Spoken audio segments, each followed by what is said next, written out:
Yo, mambo vipi mwana 424 Media? Naitwa Mchoksi Mchangoma kama unavyofahamu. Leo tumepata ugeni hapa studio zetu za 424 Media. Tunaye Brayo ambaye yeye ni mwigizaji wa Bongo Movie. Tunafahamu kwa wale ambao wanafuatilia tamthilia zake kule DStv. Ni mmoja kati ya Bongo Movie ambaye anafanya vizuri zaidi. Brayo, mambo vipi? Karibu sana 424 Media. Nimefurahi sana kukuona. Long time no see. Karibu sana bro. Bwana, leo tutapiga mastori kuhusiana na maisha yako, lakini vile vile tunataka tuguse kidogo kwenye mahusiano hapa. Kama unavyofahamu podcast yetu inaitwa Love and Ceremony. Kwa hiyo ni masuala ya mahusiano, lakini vile tutagusa na mambo fulani hivi kwenye sherehe na vitu kama hivyo. Na bro, upo kwenye mahusiano? Yes. Yeah, serious sana au bado yanashake kidogo? Yako very serious. Mahusiano yako very serious. Na ulikuwa kwenye mahusiano naye huyu shemeji yangu, naye ni star Bongo Movie ama yeye yupo kabisa kwenye sanaa? Yes, sio mwigizaji. Yes, mwigizaji. Mtu ambaye anafanya biashara. Yeye anafanya biashara. Labda ni kwa nini umeamua uwe kwenye mahusiano na mtu ambaye labda hayupo mbele ya kamera au sio mwigizaji au sio mtu ambaye yupo kwenye public eye? Hayo ni maisha sasa kawaida, kwa sababu sio lazima kwa sababu mimi ni mwigizaji basi niwe na mwanamke ambaye ni mwigizaji. Kwa sababu mimi naishi maisha ya kawaida.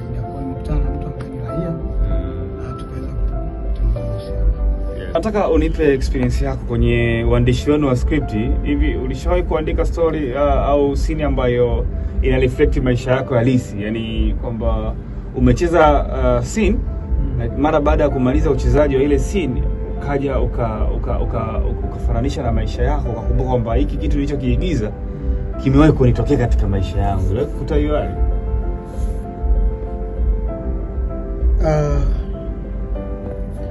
Huwa inatokea kwa sababu unajua movie ambazo tunaziigiza mara nyingi ni maisha halisi ambayo sisi tunaishi. Sure. Kwa kuna moment unakuta unaigiza lakini kwenye maisha yako ya uhalisia unakutana naye. Ulishawahi kukutana naye.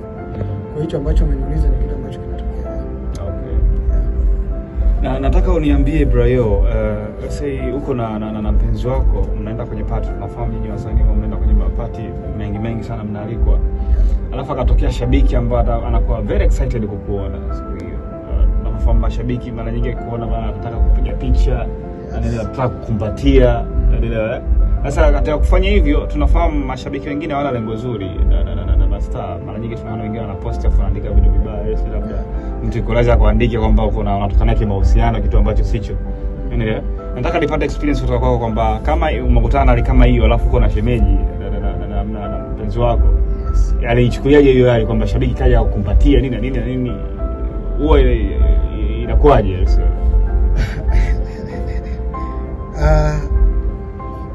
Actually inakuwa ni kitu ambacho si kitu kibaya kwa sababu ni shabiki, lakini akitokea ni mtu ambaye anatumia ule ushabiki kwa ajili labda kufanya kitu kibaya au kutumia labda jina langu vibaya, anakuwa ni mtu ambaye anakuharibia brand. Sawa?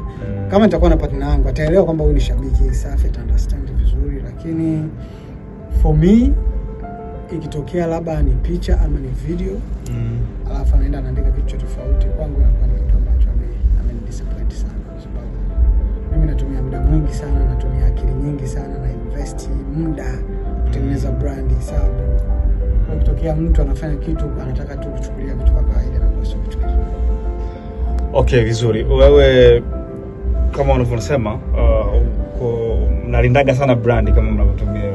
Nataka nifahamu, unapoenda kwenye party huwa unapendelea kwenda na mtu ambaye uko naye kwenye tasnia moja kama hivi brand yenu iendelee kuwa juu, ama unapoenda kwenye party za mialiko tofauti unapendelea sana kwenda na mpenzi wako?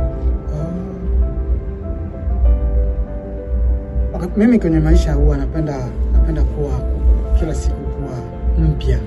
Kujifunza vitu, hata kwenda sehemu ambazo sijawahi. Kwa hiyo ikitokeaga safari kama hizo, mimi napenda kumchukua mtu ambaye wala hahusiki na mambo ya sanaa. Okay. Ili na yeye kuna namna ambayo natamani aone, ajifunze au aone the way wasanii ambavyo mazingira yetu yakoje ya kazi ya vitu kama hivyo, labda kwenye concert. Yes, kwenye hivyo wanapenda vitu. Umeniambia shemeji yangu yeye sio mwana sanaa. nataka nifahamu anazichukuliaje zile scene ambazo mnaigiza za kimahusiano, alafu tunaona labda mnakisiana, mnakumbatiana na watu ambao pale kwenye story mnatengenezewa kama ni wapenzi wenu kwenye movie. Yeye anazichukuliaje kama yeye? Actually anajua ile ni kazi, sawa. Anajua ile ni kazi na mimi nashukuru Mungu mpenzi wangu ananielewa sana katika hilo kwa sababu ananijua vizuri. Kwa hiyo hana wasiwasi na mimi. Okay. Kwa hiyo ikitokea kama vile anaelewa kwamba ni kazi, na mara nyingi huwa namwambia wakati mwingine yes, tunaangalia wote tunaona. Kwa hiyo kuna mtu anajua muona jinsi ambavyo hapo mimi nimevaa usika. Yaani huyo anakuwa sio mimi. Yeah, sure. Kwa ana understand. Yes. Sasa nataka nikuulize hili swali moja hivi ambalo ni la machaguo mawili. Nasema machaguo mawili na nataka nijue hapa ni kazi ama mapenzi. Sasa ikatokea umepata deal kubwa na Hollywood, kampuni kubwa za uzalishaji zile za Marekani. Yes. Deal ya mwaka mmoja au miaka miwili, lot of money wameka mezani pale. Wanakuambia bwana, katika hii deal au katika hii project tunataka wewe uje kuigiza kama vile bachelor ama single man. Unaelewa? Kwa hiyo ujiondoe kabisa kwenye mahusiano, kaa pembeni, uishi kibachelor ndani ya mwaka au miaka miwili kwa unaifanya hii project yetu. Unaelewa? Sasa wewe nataka nijue kwa upande wako, utachagua hiyo deal ukaipige ama utasimama kwenye misimamo yako kwa sababu umeniambia upo kwenye mahusiano? Wewe unachagua upande upi hapa? Ni deal ama mapenzi? Hapo nitachagua deal kwa sababu unajua hata haya mapenzi kuna wakati kama una kitu unapigika sana changamoto. Yes, kwa hiyo obvious kwanza ni nafahamu ushawahi kuhudhuria harusi ama birthday parties za marafiki zako na washikaji. Segment ipi nzuri sana unaipenda kwenye mazingira yale ya harusi? Segment nazungumzia hapa, kuna chakula, muda wa chakula, muda wa dansi, muda wa maongezi, ile labda wanatoa risala au wanatoa maneno. Wewe segment ipi ambayo unaifeel? Muda wa vinywaji, sometimes unaona vinywaji. Unapokuwa kwenye sherehe, segment ipi ambayo wako kwenda kukosha? Ikifika roho yako inasuzika.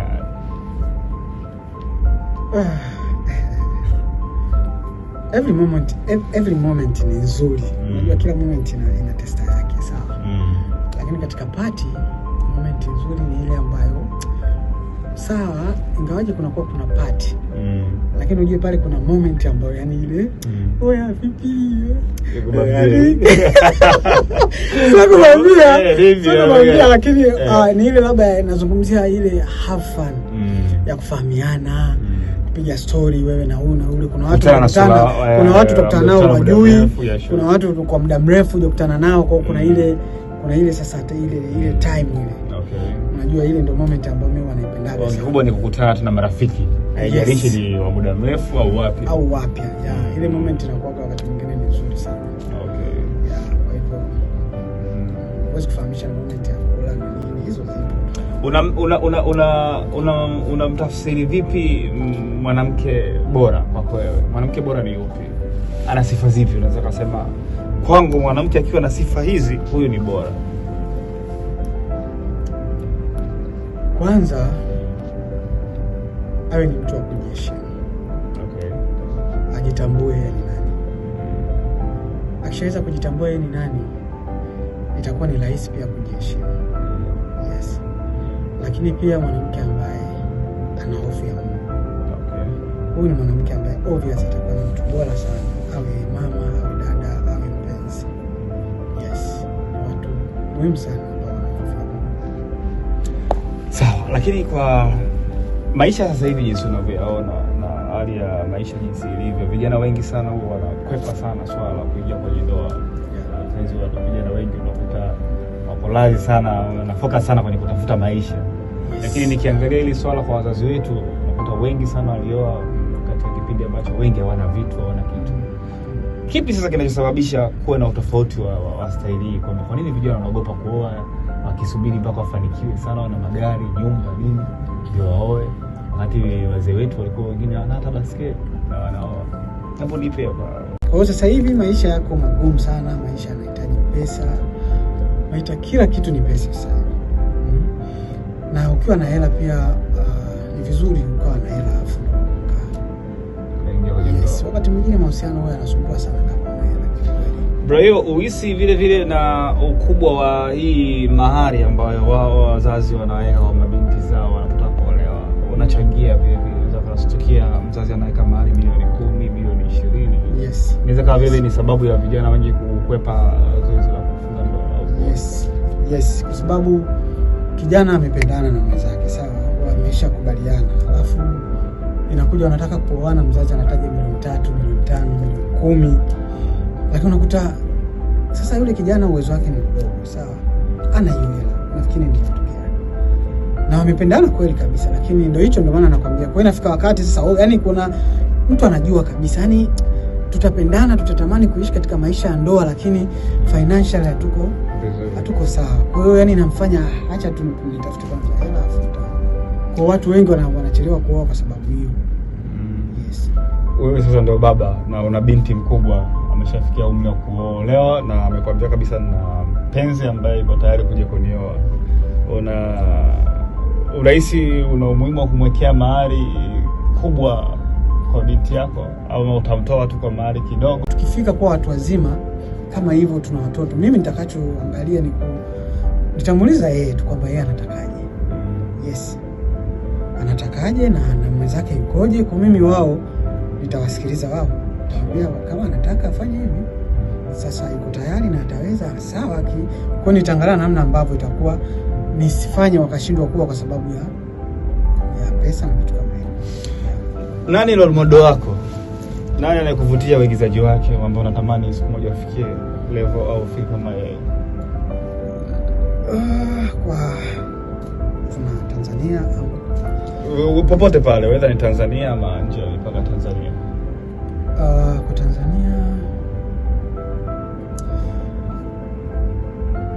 Kwa Tanzania wapo wengi. Kama unaweza kuwataja?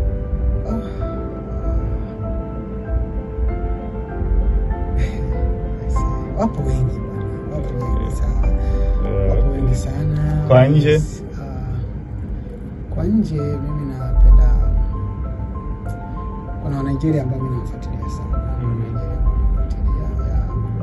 Kuna jamaa anaitwa Fredrick Leonard. Fredrick Leonard ni mwigizaji ambaye nimemfuatilia sana sana na napenda kumfuatilia. Wewe mwanamke wewe ni mnafiki sana. Siwataki tena hilo. Nachukia wote. Unajua ndo kwanza nimeanza kazi. Sina hela. Niite Daudi. Mr. Katembo tu pale napokuwa na watu. Sawa.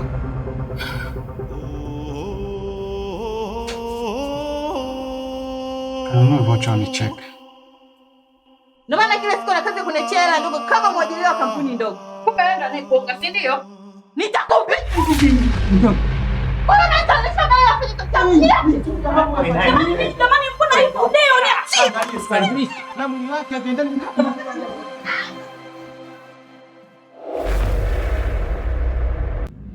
Yes, bro, tunafahamu ratiba za kupenda location, kushuti tamthilia na movie mara nyingi zinakuwa ndefu.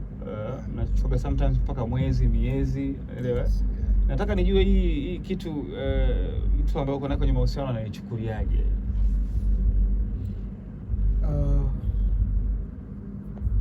Anachukulia ni sehemu ya kazi, kwa sababu si anajua kazi yangu bwana ni hiyo. Kwa hiyo anachukulia ni sehemu ya kazi, na huwa mara nyingi pia inakuwa ni moment ambayo kweli huwa ananimiss sana. Yes, ananimiss sana, na hata mimi huwa ananimiss sana kwa sababu mtu ambaye nimezoea kuwa naye karibu sana. But okay, napokuwa kule location inaweza niko kambi wakati mwingine. Muda ambao nakuwa nimemaliza kazi, yani lazima niwashe simu niwasiliane naye. Okay. Make sure naongea naye. Yes, sometimes video call. Yes, tunaonana. Kwa hiyo pia inapunguza ile moment ya kunisiana na vitu kama hivyo. Wewe ni mmoja kati ya wasanii ambao huwa unaobeba uhusika ule wa moja kwa moja. Ni mtu akiangalia katika kazi zako anaweza akasema huyu jamaa ndio maisha yake, huyu jamaa igizi, anaishi kweli uhalisia, unafanyaga katika kiuhalisia zaidi.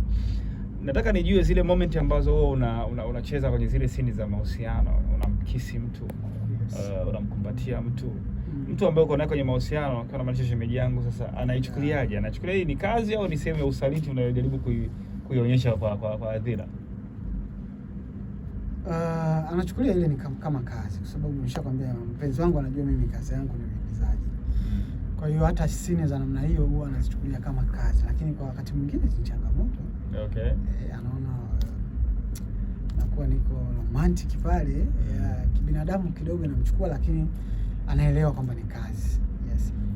Na kitu kingine, mimi kama nilivyokuambia, mimi bwana navaa uhusika. Yeah, sure. Kwa hiyo kama navaa uhusika, yani inakuwa ni rahisi pia kwangu mimi kuparticipate vizuri. Katika hilo kuna scene moja hivi niliwahi kucheza na dada mmoja